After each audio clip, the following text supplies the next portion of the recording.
the great nothing. There's a region of space so empty that if our own galaxy sat at its center, we wouldn't have known other galaxies existed until the 1960s. Astronomers nicknamed it the Great Nothing. In 1981, astronomer Robert Kirshner and his team were mapping the positions and distances of galaxies in a region of the constellation Boötes, expecting the usual scattering.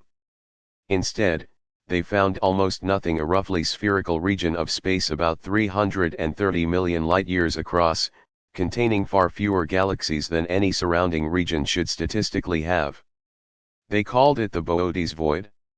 To understand the scale, the void is large enough that if the Milky Way sat exactly at its center, we would have had no galaxy visible to our telescopes closer than about 245 million light-years away in any direction, meaning humanity might not have detected other galaxies at all until relatively modern telescopes existed. Later surveys found roughly 60 galaxies inside the void, but that's still a tiny fraction of what should be there in a random patch of universe that size. Voids like this aren't a defect in the universe, they're a natural, expected result of how the cosmic web formed.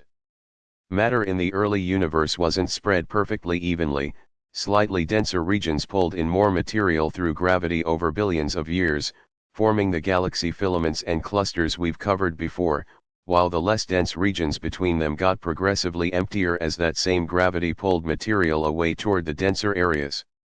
Voids are just the negative space of that same structure. The handful of galaxies that do exist inside voids like this are genuinely interesting on their own, isolated, largely untouched by the mergers and interactions that shape galaxies in denser regions, essentially frozen in a more primitive state. Studying them gives astronomers a rare look at how a galaxy evolves with almost no cosmic neighbors at all. Subscribe for more scales the universe uses that don't fit human intuition at all.